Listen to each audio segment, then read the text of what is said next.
नमस्कार चुटकी बड़ खबर को आपण को स्वागत करुछि मु रश्मि रंजन। नजर पकानेबा हेडलाइंस उपरे।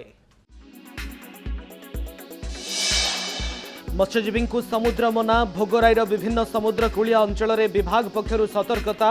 डाकबाजी जंत्र द्वारा समुद्र को न जावाकू परामर्श। आसंता 18 रु 21 तारिख जाए अशांत रहिबो समुद्र।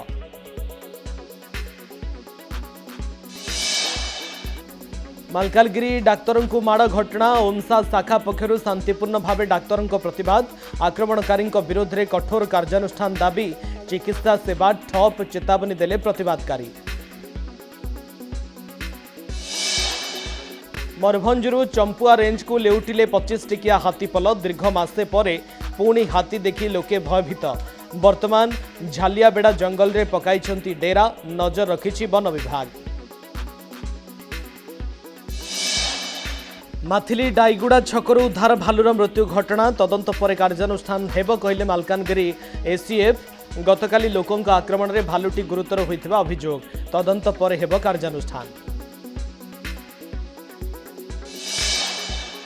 लुटेरांक टार्गेट रे मंदिर। अनुगुल जिला निशा गांव अभियोग। शिव मंदिर ठाकुरों गहना हुंडी टंका पोछि नेले दुर्वृत्त। ग्रामवासी पक्षरु थाना रे अभियोग।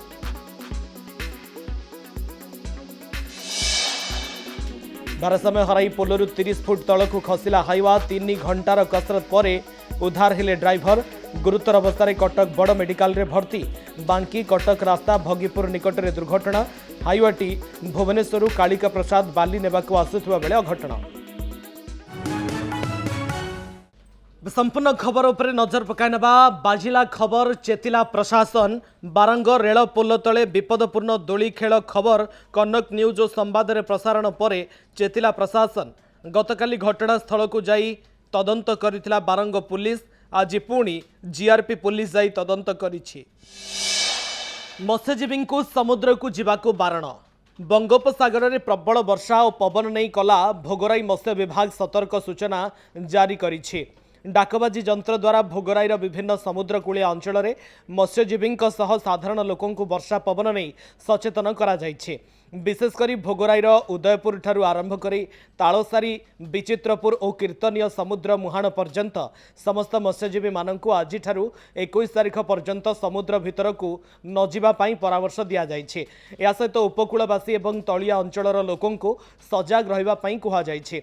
भारतीय पाणीपाग विभाग सूचना अनुसार 18 रु 21 तारिख पर्यंत अशांत रहिबो समुद्र। तेणु मत्स्यजीवी मानक समुद्र भितर को जीवाकू बारण करा जाइछि। या सहित निज निजर डंगा और जाल सुरक्षित स्थान में रखिबाकू परामर्श दैछि विभाग। मत्स्यजीवी सोसाइटी सदस्य सदस्य तथा जनसाधारण को अवगति निमंते जणाई दिया कि चलित जून मास 18 तारिख रु 21 तारिख पर्यंत समुद्र में बिजुड़ी घड़घटी सह वर्षा और पवन बहिब। समुद्र अशांत रहिब। तेणु आपण मानकू 18 रु 21 तारिख पर्यंत समुद्र मध्य को जीवाकू बारण करागला। निज निजर डंगा जाल और माछ धरा उपकरण गुड़ी को सुरक्षित स्थान में रखा जणाई दिगला। उक्त नियम को उल्लंघन कले कठोर दंड से दंडित कर। दीर्घ 2 मासर व्यवधान पर खोली स्कूल। सरकार समस्त कटकणा अनुजाई आज स्कूल खोल जाई शिक्षादान आरंभ करा जाइछे। एथिपाई छात्र छात्री मध्य प्रबल उत्साह देखा मिलता। एथिपाई पूर्वर विद्यालयर श्रेणीगृह गुड़ी को विशोधन करने सहित स्कूल परिवेश को परिष्कार और परिच्छन्न करा जाइछे। छात्र छात्री पानीय जलर सुव्यवस्था करा जाइछी। केतेक स्कूल रे छात्र छात्री को पुष्पगुच्छ दिया जाई स्वागत करा जाइथिबा देखिबाकू मिलिछि। डाईगुड़ारू उद्धार होइथिबा आहत भालुर मृत्यु घटना। आज चिकित्साधीन अवस्था भालुर मृत्यु पर पूरा घटनार तदंत हेबो बोली कहिसेंती मालकानगिरी एसीएफ। मालकानगिरी जिला माथिली वनांचल अधीन डाईगुड़ा छकरू उद्धार होइथिबा भालु मृत्युर कारण खोजिब वन विभाग। गतकाली 4 घंटा धरी भालु को पत्थर माड़ एवं किछि धारु अस्त्र माड़ होइथिबा अभियोग होइछि। एने आज मालकानगिरी एसीएफ घटनार तदंत करने सहित आक्रमणकारी प्रति दृढ़ कार्यानुष्ठान नियाजिबो बोली कहिसेंती। गतकाली डाईगुड़ा छकरू भालू को क्षताक्त अवस्था उद्धार करी माथिली वनांचल कार्यालय चिकित्सा करने समय भालूर मृत्यु होइथिला। 17/6/2026 मॉर्निंग रे हमको गोटे इनफॉरमेशन मिलला कि डाईगुड़ा छक जोटा कि माथिली बीट माथिली रेंज रे आसुची सेठी गोटे भालुटा बुलुची इनफॉरमेशन पाइला पर हमर फॉरेस्ट स्टाफ आरआरटी टीम आ पुलिस पर्सनल्स जेते अछंती समस्त सेठी स्पॉट को पहुँचिले जेते क्राउड अछंती तांको आगे साइड करिले तापरे हमर भालुटा को सेफली रेस्क्यू करिकी नेकी आसिले तापरे आमर वेटनरी डॉक्टर दुई जन आसीथिले तार मेडिकल चेकअप करिले आउ ट्रीटमेंट देला परे मेडिकल ऑब्जर्वेशन ताको रखा हितला इवनिंग रे तार टिके देह खराब हैला परे अनफॉर्चुनेटली तार डेथ हो जाइछि आउ तार डेथ कौन पे हेछि तार रीजन तो जाना नहीं मात्र पोस्टमार्टम रिपोर्ट आसिला परे हमें सेटा कहि परिबो। मैडम आउ गोटे कथा आसूची जितेबाला कि लोकों पाखरे भालुटी थिला मनीष आ भालू मध्य जे प्रकार लड़ाई काली चलुला कहुच्छी कि ढेला माड़ पथर आटाक कराई कि धारुआस्त्र माड़ मरा जाइए इवेन कि किसी भैन दली खबर आसुची खबर किसी अच्छी मैडम आमे इनक्वारी करूचु आउ इनक्वारी रे जदि सेमती किछि जाना पड़िबो आ लोक माने जदि सेमती किछि करिसंती तांको एगेंस्ट रे आमे एक्शन नेबो। खोर्धा जिला जंकिया थाना 16 नंबर जातीय राजपथरे पुलिस रेड रंभाबिल छक निकटर एक पिकअप भ्यान रु जबत है विपुल देशी मद जबत देशी मदर आनुमानिक मूल्य 8 ରୁ 10 लक्ष हेबो बोली अनुमान करा जाउछि। अभियुक्त खोर्धा तर्तुआ अंचलर देवाशीष पंडा देशी मद नयगढ़ ओडगा अंचल को चालाण करुथिले जबत देशी मदर दाम 10 लक्ष रु ऊर्ध्व हेबो बोली जणा पड़िछि। मालकानगिरी डाक्तरंकु माड़ घटना ओमसा शाखा पक्षरु शांतिपूर्ण भाव में कला ब्याज पिंधि प्रतिवाद करुछंती डाक्तर माने जिला मुख्य चिकित्सालय समस्त डाक्तरों पक्षरु प्रतिवाद करा जाउछि। आक्रमणकारी विरोध में कठोर कार्यानुष्ठान दाबी होइछि।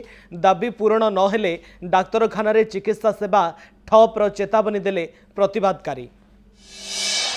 ये एक दुर्भाग्यजनक घटना मालकानगिरी में अनेक दिन धरी अच्छी मु निजे को गर्व अनुभव करे कि आम समाज बहुत भल संवेदनशील एथि आम जहाँ कि एचिव करूँ आज मालकानगिरी डीएचएस एकदा माने स्वास्थ्य क्षेत्र में बहुत पछुआ थिला आज आम अग्रणी अच्छू बारंबार एते प्राइज पाउछु ता अर्थ आमर समाजर समर्थन आम प्रति अच्छी और ये भाया दुर्भाग्यजनक घटना हेले आमर मनोबल भांगी जाउची आ भूल अच्छी ठीक अच्छी तार तदंत हो दोषी को दंड दि जाऊ आम किसी कहबार ना कि आईन श्रृंखला को हाथ को नेबा डाक्तर को राति अधरे एमती माड़ मारिबा राति रास्तार घुसरी घुसरी नेबा यह कौन समाज स्वीकृति दौची यह आमको बहुत बाधिची बहुत खराब लगुच दोषी को शीघ्र दंड दि जाऊ यही दाबी आम समस्ते करुचु। निश्चित भाव में दोषी को दंड दि जाऊ। आउ जड़े वरिष्ठ चिकित्सक अच्छा श्री डॉक्टर मिश्र सर पूर्व एपरी घटना सब घटुची किंतु एक्शन हुए तो जहाँ आपण मैंने आशा करती ताहा निया जाऊ नहीं तेणु यार पुनरावृत्ति घटुची कि हाँ पुनरावृत्ति घटुची आउ जो मृत्यु जो हेची से तांको प्रति डेफिनेटली आमर संवेदनशील आम अच्छू एवं तांको प्रति रियली में हार्टली मत बहुत दुख प्रकाश करुचु जे जोटा हेची सेटा ठीक हैनी तांको कष्ट होची मन को आमर आमे भी चेष्टा करुचु आमे केमिति दबु ठीक चिकित्सा दबु आउ जोटी भूल अच्छे सेटा को ठीक करिया कथा आउ गोटे मेन जिनस डाक्तर को बारंबार मारिले मनोबल भांगी शिव मंदिर हुंडी भांगी टंका लुटि नेले दुर्बृत्त। अनुगुल जिला निशा इंडस्ट्रियल थाना निशा गाँव आसी अभियोग गतकाली लिंगेश्वर महादेव शिव मंदिर ठाकुरंक गहना हुंडी टंका लुट करिसेंती दुर्बृत्त। आज सकाळे मंदिर को पूजा करने को आसी लुट होइतिबा देखिबाकू पाइथिले पुजारी एने ग्रामवासी तरफरु थाना रे अभियोग होइछि। झारसुगुड़ा जेल रे एसपी सरप्राइज रेड जेल रु जबत है मादक द्रव्य गुटखा बीड़ी सिगारेट खैनी आदि मादक द्रव्य जबत करिछि पुलिस। एसपी नेतृत्व में अतिरिक्त जिलापाल एसडीपीओ इन्स्पेक्टर सह एक टीम गठन करी ए चढ़ाऊ रे सामिल थिले। मयूरभंजरु चंपुआ रेंज को लेउटिले 25 टिकिया हाथीपल। दीर्घ 1 मासर व्यवधान पर गतकाली राति हाथीपल पुणी आसिछंती। मयूरभंजर करंजिया रेंज रु बैतरणी नदी पार हुई चंपुआ रेंज उखुंडा सेक्शन र पद्मपुर गाँ मध्य दे आज सकाळे झालियाबेड़ा जंगल रे पशिछंती हाथीपल। अन्यपटे चंपुआ सेक्शन रे थिबा 3टी एवं उखुंडा सेक्शन रे थिबा 5टी हाथी गत राति बैतरणी नदी पार हुई मयूरभंज को चली जाइछंती। हाथीपल को नहीं गाँव में भयर वातावरण रही सेपटे वन विभाग हाथीपल उपरे नजर रखिछि। गतकाली उद्धार होइथिबा भालुर चिकित्साधीन अवस्था आज मृत्यु घटी। गतकाली माथिली डाइटीगुड़ारू उद्धार भालुर चिकित्साधीन अवस्था आज मृत्यु होइछि। भालू मृत्युर कारण खोजिब वन विभाग। 4 घंटा धरी भालू को पत्थर माड़ एवं किछि धारुआ अस्त्र रे माड़ होइथिबा अभियोग होइछि। एने आज मालकानगिरी एसीएफ घटनार तदंत करने सहित भालुर शव व्यवच्छेद समय उपस्थित रहिथिले। कारण जानिबा परे आक्रमणकारी प्रति दृढ़ कार्यानुष्ठान नियाजिबो बोली कहिसंती मालकानगिरी एसीएफ प्रियंका महुका। गतकाली जंगल रु बाहरी आसुथुवा बेले एक गाड़ी सह धक्का हुई जागा छाड़ू नथिला भालू। दीर्घ समय धरी डाइटीगुड़ा गाँ रास्ता को जाम करी रखिथिला भालूटी। खबर पाई वन कर्मचारी पहुंची भालू को उद्धार करथिले। आज चिकित्साधीन अवस्था भालूटी मृत्युवरण करिछि। भुवन थाना जातीय राजपथ 53 निकटरे बड़ अघटन। एक विद्युत चालित कार रे हठात निया लगी संपूर्ण भावे जली जाइछि। कारटीर नंबर OD 02 CV 5700 बोली जनापड़ी। सूचना अनुसार गाड़ी चालक देवाशीष मिश्र नाल्को अभिमुखे जाउथुवा बेले कारु हठात धुआं बाहरिथिला। परे परे निया लगी हुतुहुतु होई गाड़ीटी जलिबा आरंभ करिथिला। चालक जानिपारी गाड़ीरू बाहरी आसिबारु बर्ती जाइछंती। खबर पाई भुवन अग्निशम बाहिनी घटनास्थल रे पहुंची निया को आयत्त करथिले। परे भुवन पुलिस मध्य घटनास्थल रे पहुंची तदंत करुछि। अग्निकांडर कारण एबे सुधा अस्पष्ट रहिछि। समय शेष होइछि। चुटकी रे बड़ खबर को एठ रखुछु। नमस्कार।